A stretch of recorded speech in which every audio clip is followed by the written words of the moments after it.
Hemos iniciado una serie de sermones, una serie corta en el libro de los Salmos, donde estaremos meditando diferentes temas supremamente relevantes para la vida del cristiano. Cuando hablamos de los Salmos, hermanos, estos textos sagrados, esta poesía hebrea, tocan muchos temas importantes de la vida de los creyentes que necesitamos conocer y necesitamos aprender. Muchas cosas son de las que nos podemos beneficiar de los escritos, en su gran mayoría del rey David. Estos salmos reflejan aquellos aspectos de los cristianos verdaderos, lo que ellos viven en sus vidas, sus deberes, sus responsabilidades, sus tristezas, sus preocupaciones, así como también nos enseñan a cómo ser agradecidos con Dios en sus acciones de gracias. Nos muestra en momentos de adversidad en quién el creyente debe confiar. Así que, mis queridos hermanos, tenemos mucho que aprender de los creyentes del Antiguo Testamento como David. Y aunque ellos vivían en un tiempo distinto al nuestro, bajo una dispensación diferente a la nuestra, antes de la venida de Cristo, ellos compartían con nosotros el mismo Espíritu Santo, vivían las mismas situaciones que vivimos nosotros en un mundo caído, recibían los mismos consuelos, tenían los mismos retos, pero sobre todo, mis queridos hermanos y amigos, compartimos el mismo Dios. Así que nos embarcaremos en esta serie durante 10 domingos, meditando en 10 salmos claves que nos instruirán, nos amonestarán, nos animarán y nos consolarán para nuestra vida cristiana. Ahora, Dios ha inspirado las Escrituras con este mismo propósito, y esto incluye a los salmos. Este precioso libro que ha sido el consuelo y ánimo para los cristianos de todas las épocas.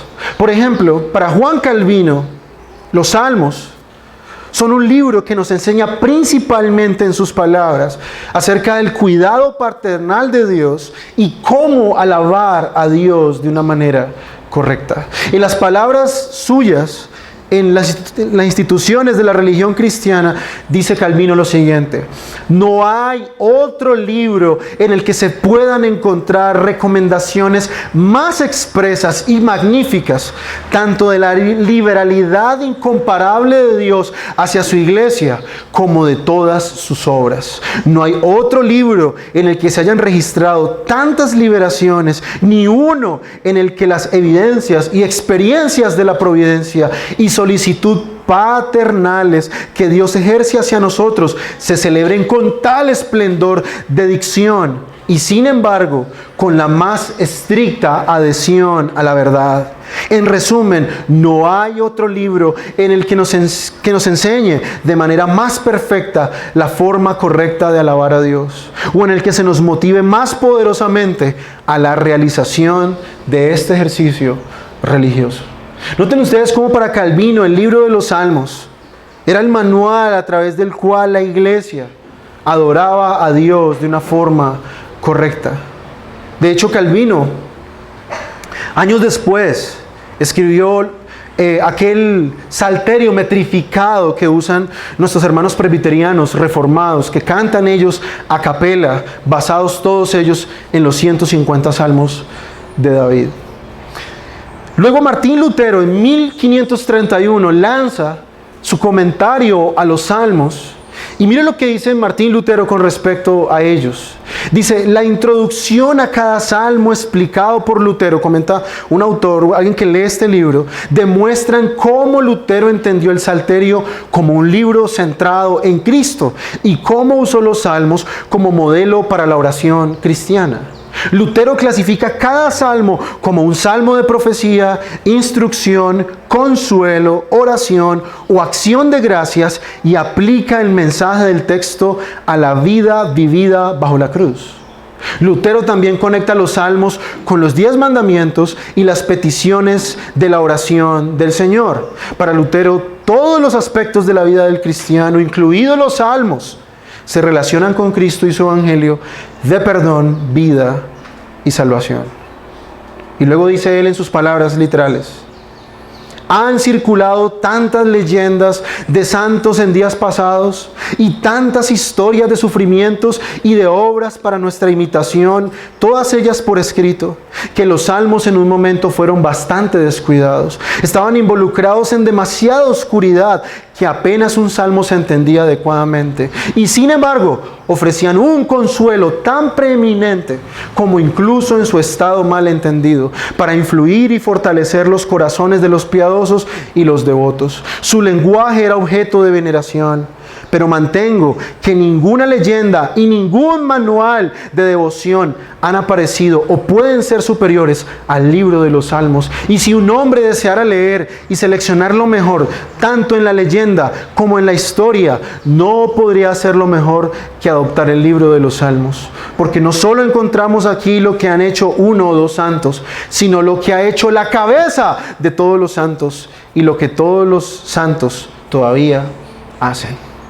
Noten ustedes cómo estos dos grandes hombres, precursores e iniciadores de la Reforma, cómo ellos veían los Salmos como un libro en el que ellos pueden aprender muchas cosas que los creyentes necesitamos saber.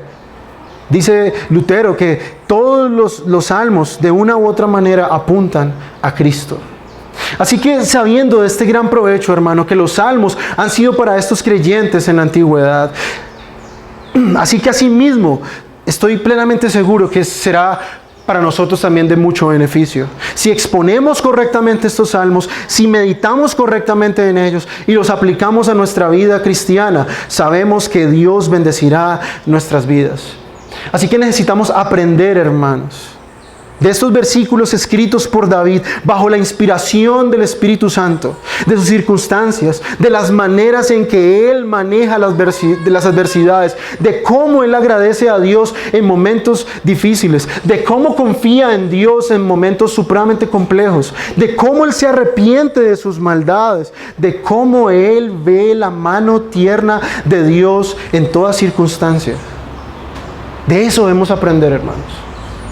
Así que este primer salmo, el salmo número 3, después de hacer esta breve introducción y sin más preámbulos, vamos a entrar en este primer salmo de nuestra serie. Ahora, cuando nosotros vamos a los salmos, una de las cosas y una de las verdades que los salmos nos muestran más continuamente es cómo creyentes verdaderos no llevaron una vida cómoda en este mundo. Y nosotros sabemos, hermanos, y esto lo sabemos por experiencia propia, que muchos hoy, en este momento, están vendiendo desde púlpitos la idea falsa de que el Evangelio es una vida mejor aquí en la tierra. Ellos están diciéndole a muchas personas incautas que si ellos diezman, que si ellos hacen ciertas cosas, la adversidad y el dolor y las aflicciones desaparecerán mágicamente de sus vidas. Pero mienten estos hombres cuando enseñan a las personas que Cristo murió en la cruz para que vivamos una vida fácil y una vida de comodidades en este mundo. Difícilmente pudiéramos llegar a esa conclusión estudiando claramente y con seriedad las Escrituras. Más bien todo lo contrario, el reino de Dios siempre está en una constante lucha y todos los que hacen parte de este reino deben esperar igualmente esta constante lucha. El amar y servir a Dios siempre traerá complicaciones, hermanos, para los creyentes. Siempre traerá aflicciones, dolores, angustias, pérdidas. Mientras estemos en este mundo, el dolor y la tristeza y la aflicción serán una constante en la vida del creyente verdadero. Cuando nos convertimos al Señor, entramos a una batalla de índole espiritual, una batalla constante. Y en esta batalla, mis hermanos, vamos a sufrir. En este mundo caído, que está dominado por el pecado, un mundo que está bajo la maldición de Dios, en este mundo debemos esperar siempre sufrimientos. Sufrimientos. El cristiano, como todo ser humano, obviamente por su naturaleza humana, no querrá sufrir. ¿A quién de nosotros aquí le gusta sufrir? Yo que ninguno. Ninguno quisiera sufrir. Pero Dios nos ha prometido en las Escrituras que en este mundo nuestra felicidad no será perfecta. Escúcheme una vez más, mi hermano y amigo. La felicidad en este mundo nunca será perfecta. Y el sufrimiento es inevitable en la vida cristiana. No puedes escapar de él. En este mundo caído sufrirás. ¿Y qué debe hacer el creyente? Estar preparado para sufrir. El cristiano, como ya lo dije, no quiere sufrir, pero debemos aceptar esto como parte del plan divino de Dios para nosotros los creyentes, para todos nosotros que hacemos parte de la iglesia de Cristo, para todos aquellos que se han identificado con Cristo en sus sufrimientos, para todos aquellos que aman a Cristo y le han aceptado como Señor y han creído en Él. El sufrimiento hace parte del plan de Dios para nosotros. Hermanos, somos perfeccionados, somos preparados y somos madurados a través del sufrimiento. En ningún lugar la Biblia nos enseña que debemos echarnos viento una vez que hemos creído en Jesús y esperar que la vida sea color de rosa en este mundo. El creyente debe ser alguien que siempre debe estar preparado para la aflicción. Siempre, mis hermanos, en todo momento, en toda circunstancia, debe ser algo que no nos puede tomar por sorpresa. Es decir, el sufrimiento no debe ser algo que viene a nosotros y actuamos como si fuera algo que no esperamos, como que no vamos a recibir.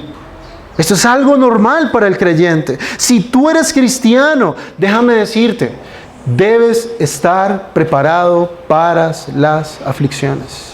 No sabemos cuándo vamos a sufrir, pero lo que sí es seguro es que vas a sufrir, mi hermano. Vas a sufrir. Sufrimos del pecado de otros, sufrimos el pecado de los inconversos, sufrimos nuestro propio pecado y sufrimos de muchas maneras en el mundo. Así que este salmo nos va a mostrar cómo lidiar con las aflicciones siendo creyentes. Cómo David nos da aquí en sus palabras elementos de cómo el creyente debe soportar y esperar las aflicciones. Ahora, cuando entramos al contexto inmediato, el subtítulo nos dice la ocasión en la cual este salmo fue escrito. Algunos salmos no nos dicen en qué momento fueron escritos, simplemente están escritos ahí. Pero gracias a Dios, este salmo tiene un versículo ahí, que es el versículo 0, digámoslo ahí, que está arriba. Dice, Salmo de David, cuando huía de delante de Absalón, su hijo. El protagonista de este salmo es el rey David, un hombre que había sido ungido por Dios para ser el rey de Israel, un hombre que fue elegido por el profeta para gobernar de una manera sabia al pueblo de Dios. Pero este ungido, hermano, al igual que todos los ungidos del Nuevo Testamento, es decir, los creyentes, los que hemos creído en el Señor Jesucristo y hemos sido salvados por medio de la fe, este hombre sufre también. Y sufre no cualquier sufrimiento. Este hombre sufre en manos de su hijo Absalón. Este hombre estaba siendo perseguido, no por cualquier enemigo. Yo creo que para él sería más fácil ser perseguido, no sé, por los amorreos, por los heteos, por los filisteos. Pero que su propio hijo, que su propia sangre se levante contra él, era una cosa aún peor, que hacía los sufrimientos del rey David aún más fuertes. No solamente estaba siendo afligido en su corazón, en su alma, sino que además este hombre estaba huyendo porque su propio hijo, aliado con otros hombres, le querían matar. Y para poder entrar un poco en el contexto más claro, vamos a ir rápidamente a 2 de Samuel, capítulo 15, para poder entender este salmo de una forma más precisa. 2 de Samuel, capítulo 15. Allí está la ocasión en la que ocurre esto. Dice la palabra del Señor: aconteció después de esto que Absalón se hizo carros y caballos y 50 hombres que corriesen delante de él. Y se levantaba Absalón de mañana y se ponía a un lado del camino junto a la puerta. Y a cualquiera que tenía pleito y venía el rey a juicio, Absalón le llamaba y le decía: ¿de qué ciudad eres? Y él respondía: tu tu siervo es de una de las tribus de Israel. Entonces Absalón le decía, mira, tus palabras son buenas y justas, mas no tienes quien te oiga de parte del rey. Y decía Absalón, ¿quién me pusiera por juez en la tierra para que viniese a mí todos los que tienen pleito o negocio, que yo les haría justicia?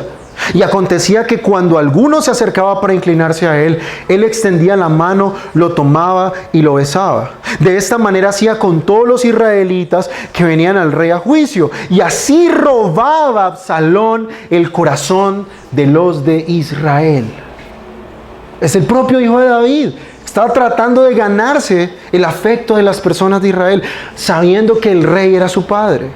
Al cabo de 4 años, aconteció que Absalón dijo al rey, yo te ruego me permitas que vayas a Hebrón a pagar mi voto que he prometido a Jehová. Porque tu siervo hizo voto cuando estaba en Gesur en Siria, diciendo, si Jehová me hiciera volver a Jerusalén, yo serviré a Jehová. Y el rey le dijo, ve en paz, y él se levantó y fue a Hebrón. Entonces envió Absalón mensajeros por todas las tribus de Israel, diciendo, cuando oigas el sonido de la trompeta diréis, Absalón reina en Hebrón. ¿Notan ustedes este hombre? Terrible, está mintiéndole a su papá y metió a Dios de por medio. Y fueron con Absalón 200 hombres de Jerusalén, convidados por él, los cuales iban en su sencillez sin saber nada. Y mientras Absalón ofrecía los sacrificios, llamó a Ahitofel Gilonita, consejero de David, de la ciudad de Gilo, y la conspiración se hizo poderosa y aumentaba el pueblo que seguía a Absalón. Y un mensajero vino a David diciendo, el corazón de todo Israel se va tras Absalón. Entonces David dijo a todos sus siervos que estaban con él en Jerusalén, levantaos y huyamos, porque no podemos escapar de delante de Absalón. Daos prisa a partir, no sea que apresurándose él nos alcance y arroje el mal sobre nosotros y hiera la ciudad a filo de espada. Y los siervos del rey dijeron al rey, he aquí tus siervos están todos listos, están listos a todo lo que nuestro señor el rey decida. Y el rey entonces salió con toda su familia en pos de él y dejó el rey 10 mujeres concubinas para que guardasen la casa. Salió pues el rey con todo el pueblo que le seguía y se detuvieron en un lugar distante.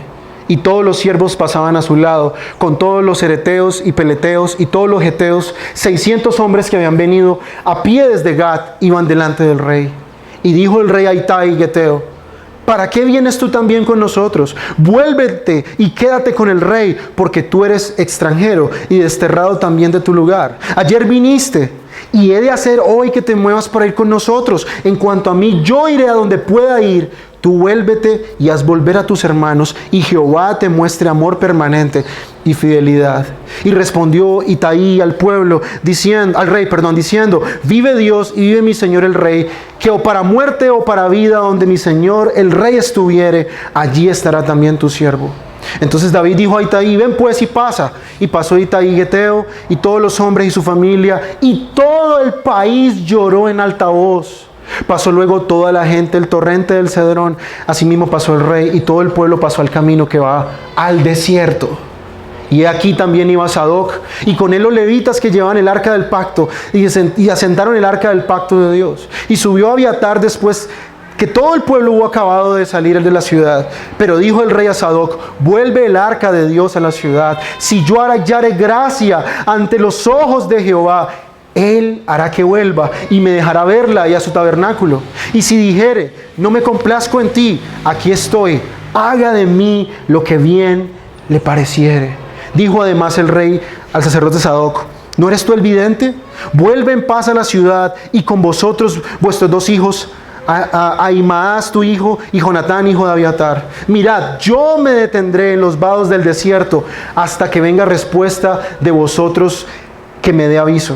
Entonces Sadoc y Abiatar volvieron el arca de Dios a Jerusalén y se quedaron allí. Y David subió la cuesta de los olivos y la subió llorando, llevando la cabeza cubierta y los pies descalzos. También todo el pueblo que tenía consigo cubrió cada uno su cabeza e iban llorando mientras subían. Y dieron aviso a David diciendo, Ahitofel está entre los que conspiraron con Absalón. Entonces David dijo, entorpece ahora, oh Jehová, el consejo de Ahitofel. Noten ustedes, hermanos, el contexto de este salmo. David por su propio descuido permitió que su hijo durante 4 años estuviese aconsejando de una manera que no era la correcta al pueblo de Israel. Y su hijo, inclusive usando a Dios de por medio, miente para ir supuestamente a ofrecer sacrificios a Dios. Pero lo que este hombre está buscando es cómo quedarse con el reino. Está buscando cómo conspirar contra su padre a tal punto de querer matarlo. Así que noten ustedes, hermanos, cómo David comienza a sufrir. El texto nos dice que este hombre va descalzo, cubierto y va llorando, hermanos. David escribe este salmo en medio de la persecución en el desierto. Vemos aquí a David siendo un ejemplo para nosotros de cómo él sufre sus aflicciones. Y como ya dije anteriormente, son unas aflicciones bien fuertes. Su propio hijo se levantó con los consejeros de su padre para matarlo. Así que vamos a ver en 3 puntos sencillos cómo David afrontó estas aflicciones y cómo nosotros debemos afrontarlas. En primer lugar, vamos a ver las aflicciones de David. En segundo lugar, vamos a ver la reacción de David. Y en tercer lugar, vamos a ver el resultado de la oración de David. En primer lugar, vamos a ver las aflicciones. Versículos 1 y 2. Dice una vez más el texto para recordarlo donde quedamos.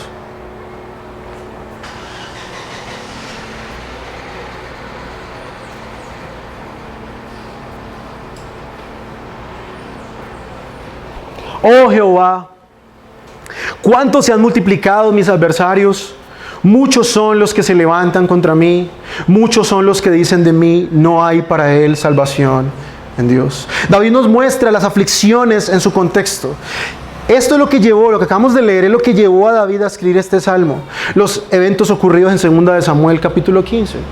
Después de todos los pecados que David cometió, Dios le había prometido a través del profeta Natán que la espada nunca se iría de su casa. Recordemos que David había cometido adulterio y además de eso había cometido un asesinato, y por eso Dios había prometido juicio contra David. Ciertamente David había sido perdonado, porque cuando leemos nosotros el relato, cuando el profeta viene y lo confronta, David se arrepiente de corazón y el profeta allí automáticamente le dice que Dios le ha perdonado.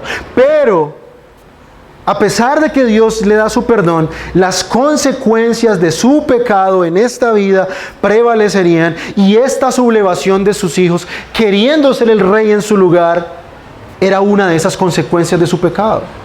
Así que la aflicción de David consistía en este punto en huir de su hijo Absalón. Ahora, esto nos enseña, hermanos, una verdad supremamente importante.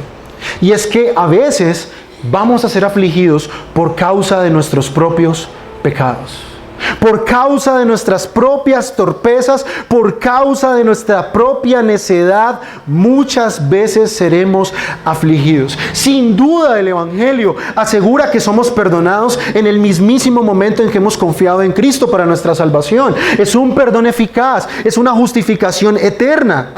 No recibiremos las consecuencias eternas de nuestro pecado. Pero lo que el Evangelio no asegura, como en el caso de David, es que no suframos las consecuencias terrenales del pecado.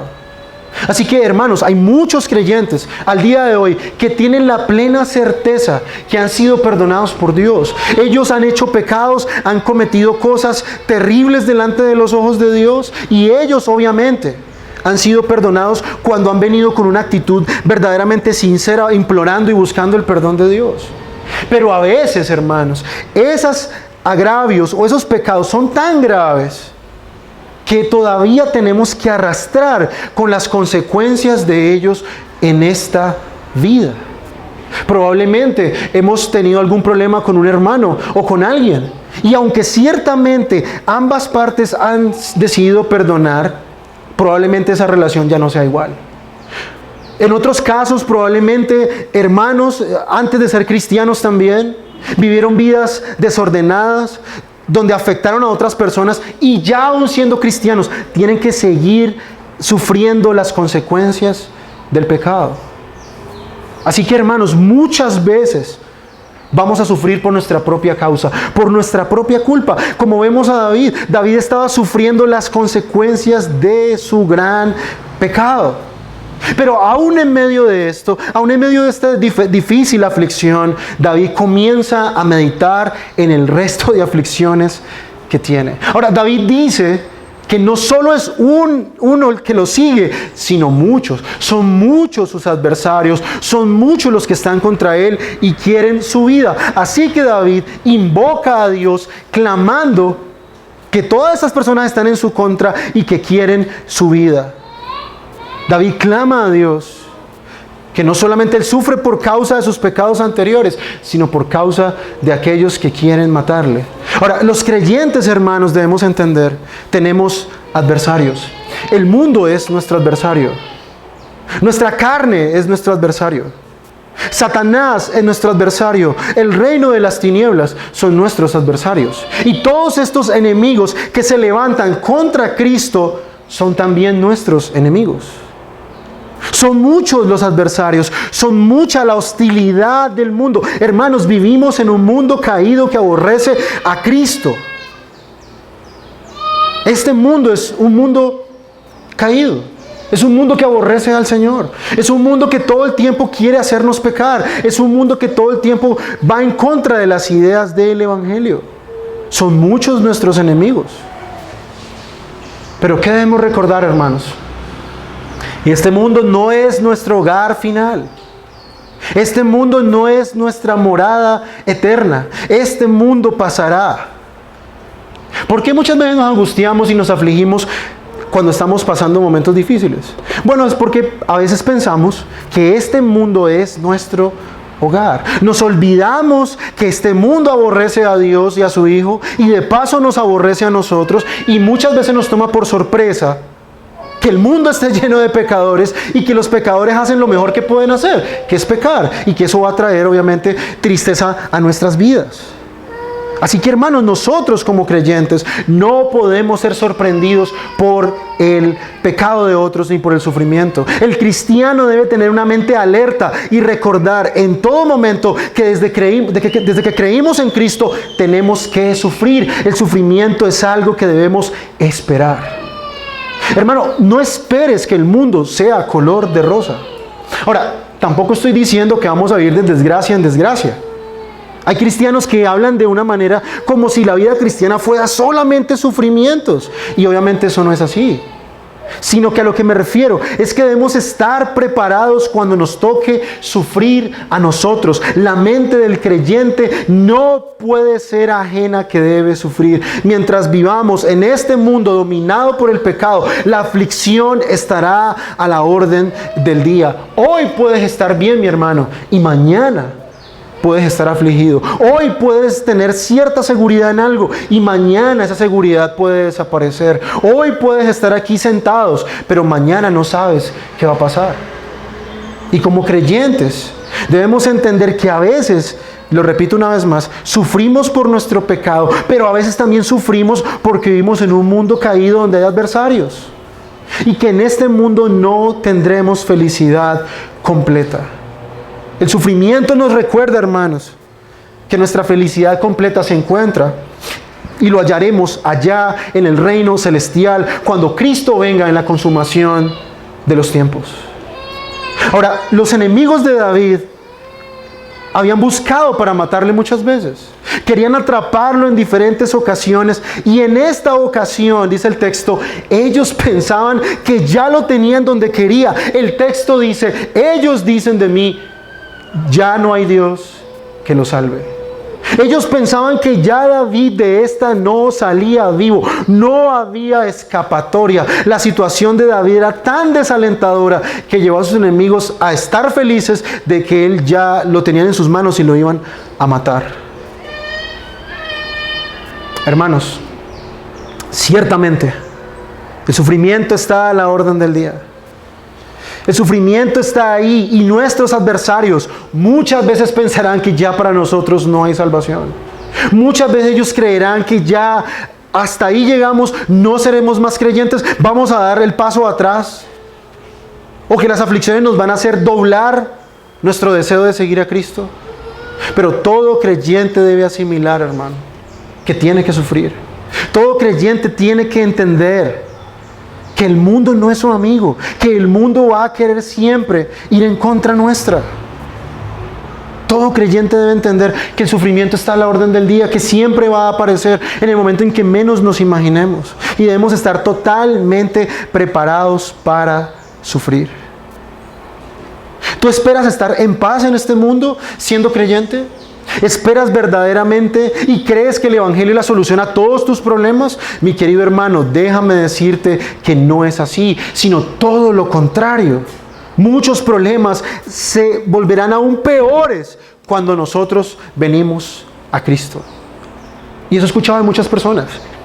Muchos dicen, bueno, yo desde que me volví cristiano parece que la vida es aún más difícil. Yo pensé que esto de ser cristiano era más fácil. Y yo pensé que ahora la vida iba a ser más sencilla, porque Dios está de mi lado.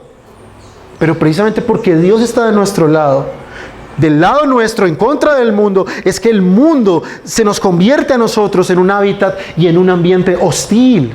Y Dios se percatará de usar el sufrimiento para recordarnos que no somos de aquí. Dios usará el sufrimiento para mostrarnos que debemos confiar en Él, quitando los ojos de este mundo y poniéndolos en el Señor y en el mundo venidero.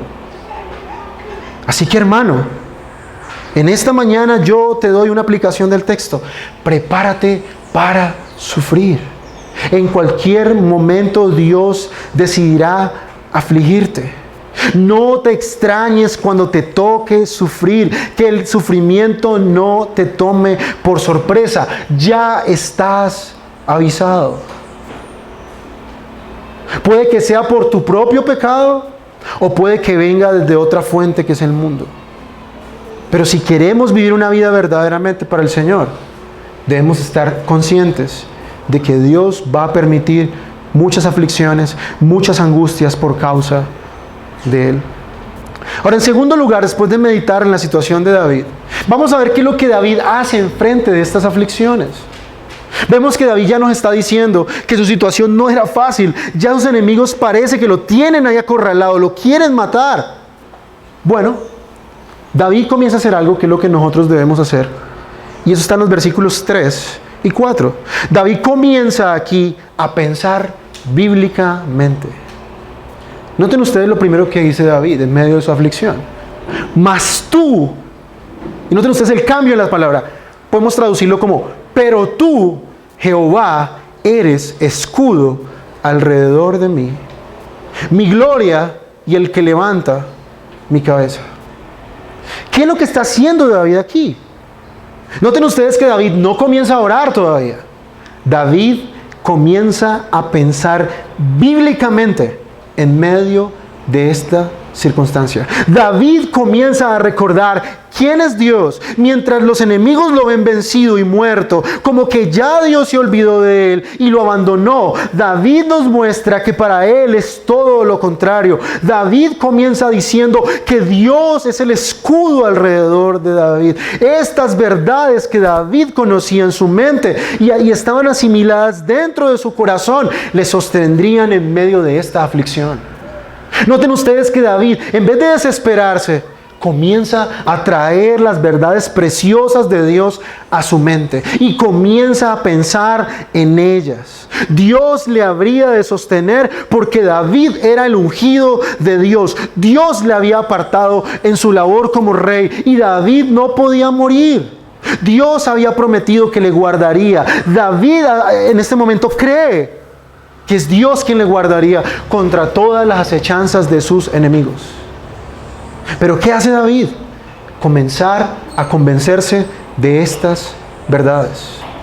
En vez de desesperarse, en vez de entrar en pánico, lo primero que David comienza a hacer es meditar en estas preciosas palabras de Dios. Si ellos pensaban que lo tenían en sus manos, David pensaba que Dios lo iba a proteger. Recordemos que Él es el hombre conforme al corazón de Dios. Noten ustedes que David dice que Él es su escudo. Dios habría de guardarle. No entiende cómo, pero Dios habría de hacerlo. Luego David dice, Dios, mi gloria. Dios es la gloria de David comparado con la gloria del reino de Israel. Y todo lo que David había logrado y todo lo que David tenía, toda esa gloria del reinado de Israel no era nada comparada con la gloria de Dios. Dios es el único quien puede sostenerle y ayudarle en sus aflicciones. David está diciendo: tú eres mi gloria, tú eres lo que más deseo, tú eres el que levanta mi cabeza. Sí, yo pequé con Betsabé, sí, yo maté a un hombre, pero Dios me perdonó y ahora Él es el que me sostiene y levanta mi cabeza. David está plenamente convencido que Dios no lo abandonaría. Hermano, ¿qué haces tú con lo que conoces de la Biblia? ¿Qué haces tú con toda la instrucción que se ha impartido desde este púlpito durante tantos años? ¿Qué haces tú con todo esto que sabes en el momento de la aflicción? ¿Eres tú como aquellos cristianos inmaduros que se desesperan a la primera? ¿O eres más bien tú de estos cristianos que tienen estas verdades y en el momento de la aflicción las usan para darse ánimo a sí mismo, para entender que la esperanza no está puesta en ellos ni en las circunstancias, sino en Dios? Para eso es que nosotros estudiamos teología, hermanos. No para ganar debates, no para demostrar que sabemos más que otros, hermanos. Usamos la teología, el conocimiento verdadero de Dios para darnos ánimo en medio de las circunstancias adversas, hermanos. Eso es lo que debemos usar. Y David debía usar todo lo que sabía de Dios y recordarlo en ese momento de aflicción. ¿De qué me sirve todo lo que sé si en el momento de la aflicción no la uso para recordar quién es Dios? Hermano, para eso es cada sermón, para eso es cada enseñanza, para eso es cada exhortación. Y es tu deber, es nuestro deber recordar las verdades aquí expuestas para que cuando la aflicción golpea tu puerta, tú sepas quién es Dios y qué es lo que Él está haciendo. El saber quién es Dios y lo que Dios puede hacer, en cierta manera, le da consuelo a David en medio de esta aflicción. Le reconforta. El meditar quién es Dios le da fuerza en medio del dolor, en medio de ver a su hijo levantarse contra él para matarlo. De eso es lo que echamos mano cuando nuestra mente se enfoca en lo malo. David no se enfocó en las circunstancias. Ciertamente él dice: todos estos hombres me quieren matar, todos estos hombres me persiguen, miles se han multiplicado mis adversarios, pero tú, oh Señor, eres escudo alrededor de mí, eres mi gloria y eres el que levanta mi cabeza. David usó la teología. David usó lo que sabía en su mente. David sabía y conocía muy bien a Dios. Los Salmos, de hecho, son uno de los libros donde más se nos habla de los atributos de Dios. Estamos hablando de un hombre que conoce a la perfección de Dios, o conoce a la perfección a Dios. Así que, hermano, en medio de las aflicciones, recuerda las promesas de Dios. Recuerda los himnos que aquí cantas. Recuerda los versículos que cantas. Recuerda los pasajes que leemos. Recuerda los sermones que aquí se imparten, hermanos. Ellos serán, y las verdades que hay en ellos serán los que te ayudarán en el momento de la aflicción. Recuerda las verdades de Dios. Ellas te dan consuelo. Ellas renuevan tu mente en medio de una situación de angustia. Así que David estaba confiado en Dios y no en él. David no podía salir por sí mismo de esta circunstancia. Por eso, lo siguiente que él hace es orar. Noten ustedes lo que hace David. Primero recuerda quién es Dios, lo que Dios puede hacer con él. Y en segundo lugar, ahora sí, David ora. Con mi voz clamé a Jehová y Él me respondió desde su monte santo. Hermanos, no vamos a poder orar correctamente si primero no aquietamos nuestra mente en el momento de las aflicciones. Yo entiendo, hermano, que pueden haber aflicciones que nos pueden conmover. Y hay otros salmos donde David, en vez de aplicar eso, hace todo lo contrario. David comienza diciendo: oh Dios mío, sálvame. Comienza de una vez en otros salmos. Vemos que David es un hombre imperfecto también como nosotros. Pero en este texto, primero David aquieta su mente, primero David se calma, primero David medita en Dios y luego sí ora. Primero recuerda las verdades y luego, con una mente más calmada, con más cabeza fría, él clama a Dios. Así que, hermano, Lo primero que debemos hacer y lo primero que debes hacer en una circunstancia difícil o adversa es recordar lo que sabes de Dios. Recordar que Él es soberano en los momentos difíciles. Recordar que Dios sustentará tus necesidades cuando no hay que comer en la casa, hermano. Recordar que Dios tiene todas las cosas en sus manos cuando tú estás enfermo. Recordar que Dios es tu compañía cuando todos se han abandonado. Recordar que Dios está contigo a pesar de que todos estén contra ti por amar al Señor. Esas verdades nos reconfortan. Esas verdades aquietan nuestro corazón. Y en segundo lugar oramos. La oración es una expresión de dependencia. Es una expresión de impotencia nuestra. Estamos diciendo, Señor, yo no lo puedo hacer. Yo no puedo salir de esta situación. Pero tú sí puedes hacerlo, Señor. Y eso es la oración, hermanos.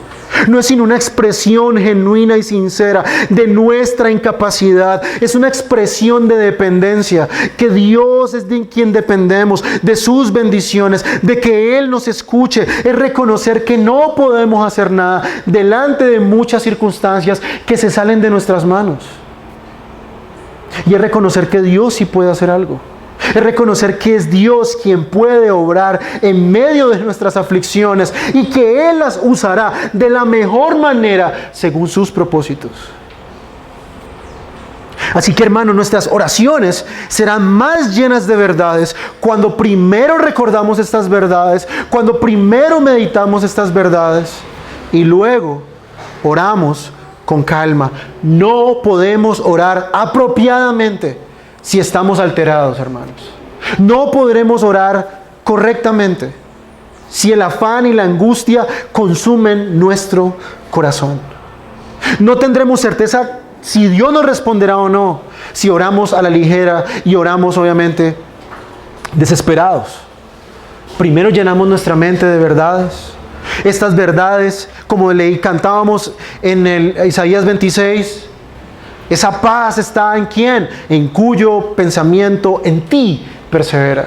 Y Pablo dice una verdad similar en Filipenses. Aquella paz que sobrepasa todo entendimiento. ¿De dónde viene? De una mente que primero piensa en las cosas celestiales.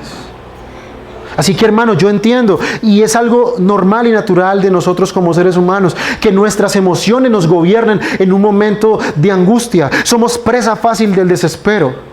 Pero oraremos mejor en medio de la angustia y tendremos más certeza de que Dios nos escucha si primero nos calmamos, si primero meditamos en estas verdades, nos hablamos a nosotros mismos acerca de estas verdades y luego oramos al Señor.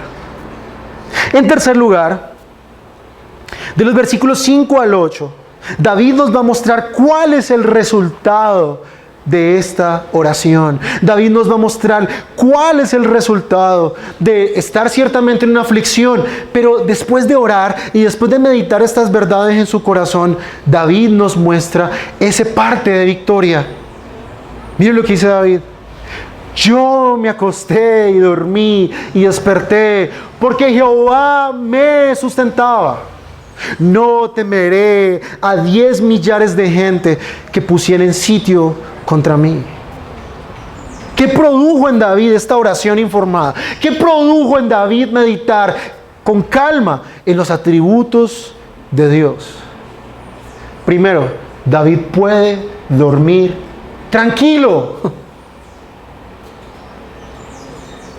Pero no durmió tranquilo ignorando la realidad.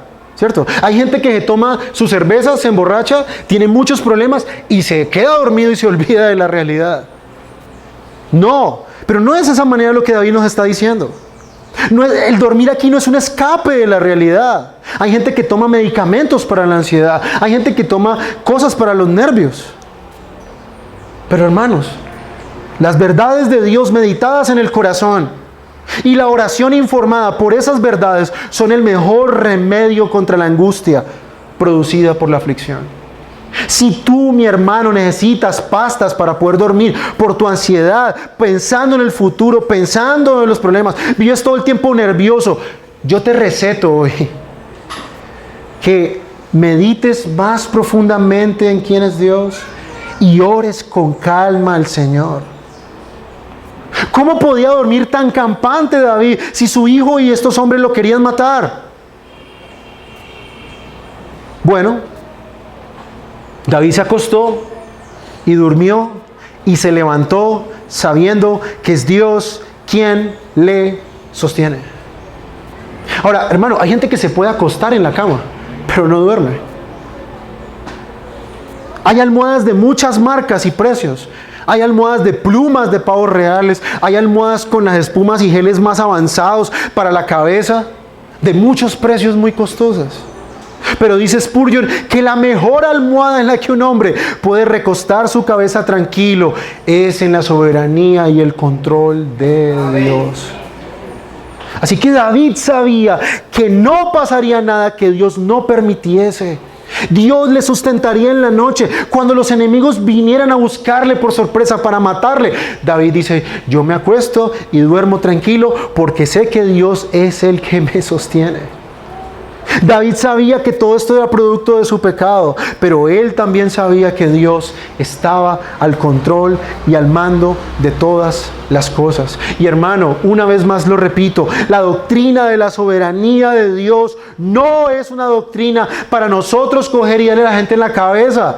La doctrina de la soberanía es para nuestras aflicciones. Cuando todo parece que está fuera de control, el recordar que Dios nos sostiene, eso nos hará dormir tranquilos.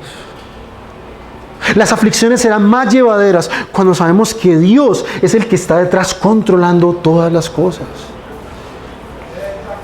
¿Saben ustedes, hermanos, por qué Dios permite que nosotros durmamos 8 horas diarias? Hay 8 horas de las 24 horas del día en las que el ser humano no puede hacer nada. ¿Y saben por qué nosotros dormimos 8 horas?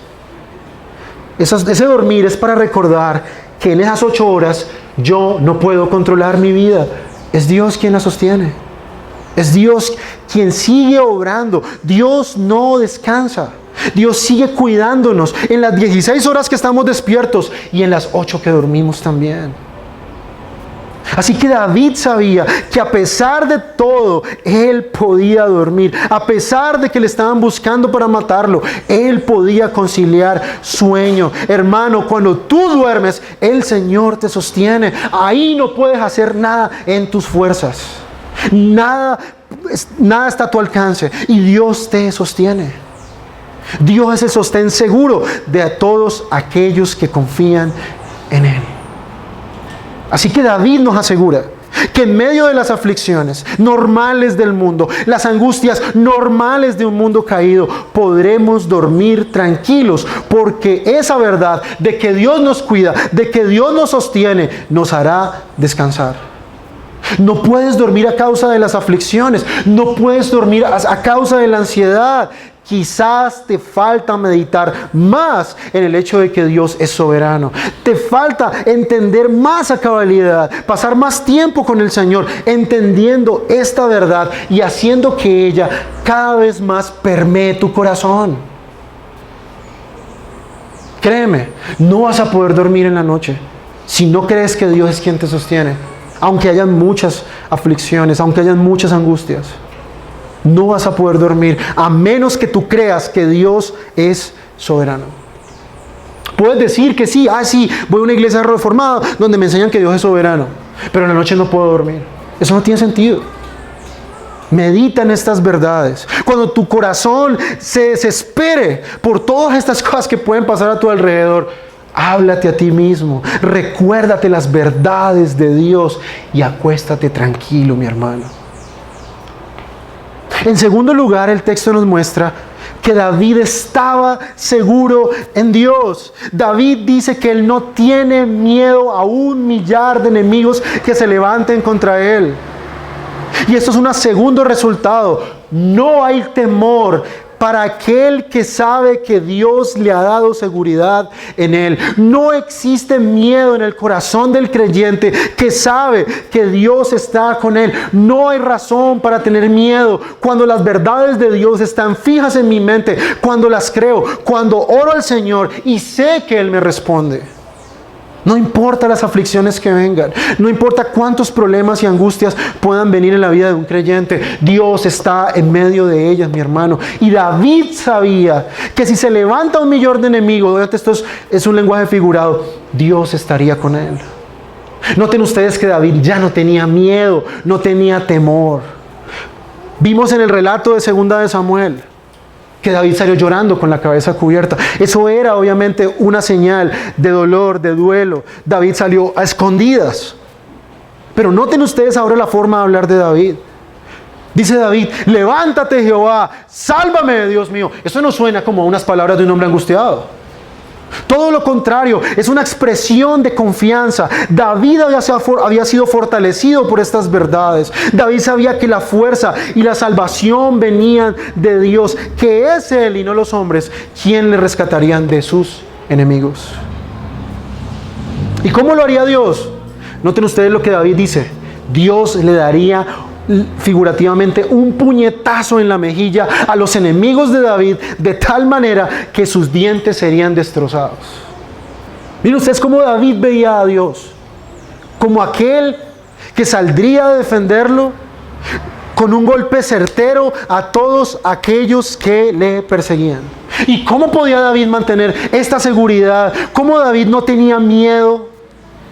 Bueno, Dios era su fortaleza, mi hermano. Dios era su refugio. Dios es su fuente segura de salvación. Recordemos que salvación aquí en los Salmos no es salvación por la fe. Cuando se habla de salvación se habla de liberación.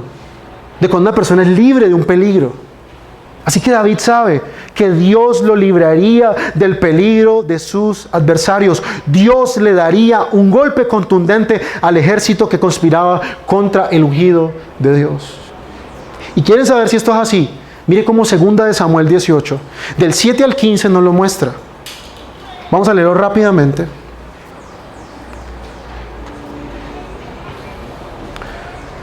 Segunda de Samuel 18, del 7 al 15.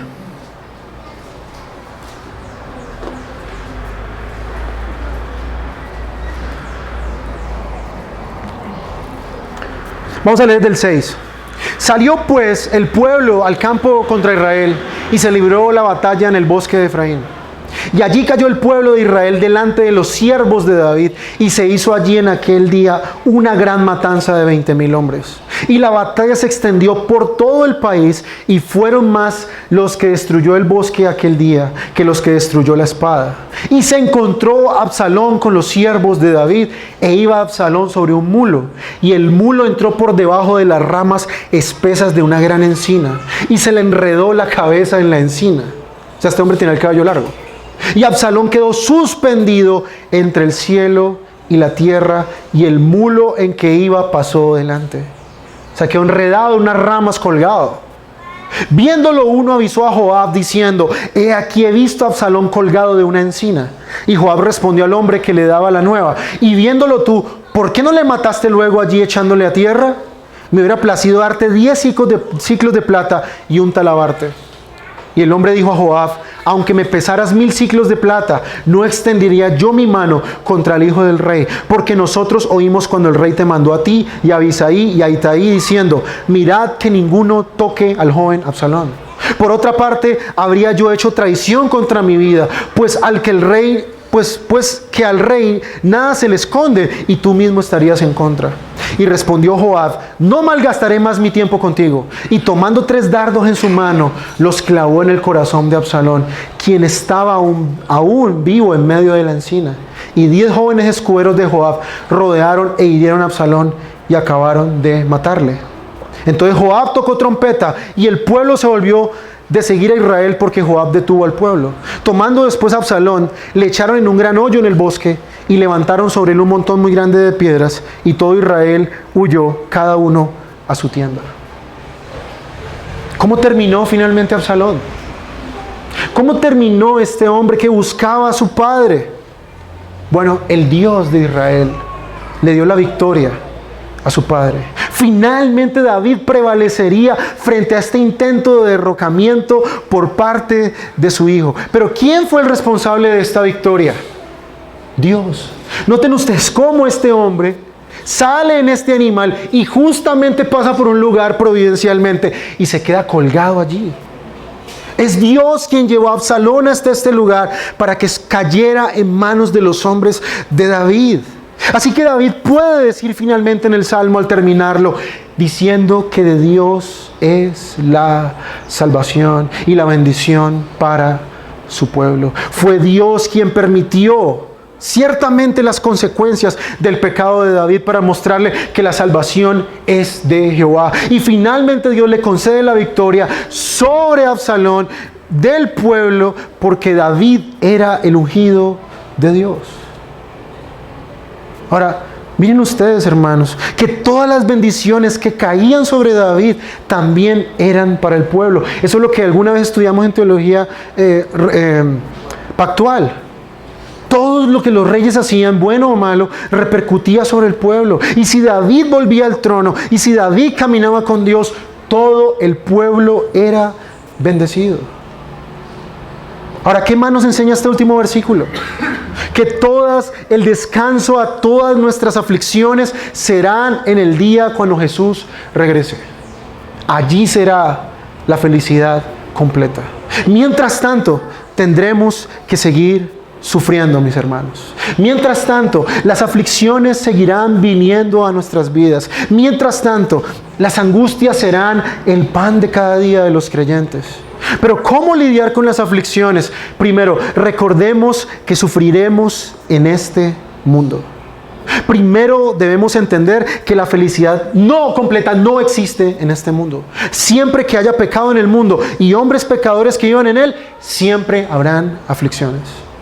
Segundo, debemos entender que nuestros mejores momentos de alegría siempre tendrán algo de dolor. No extrañarnos cuando las aflicciones vienen, porque de seguro vendrán.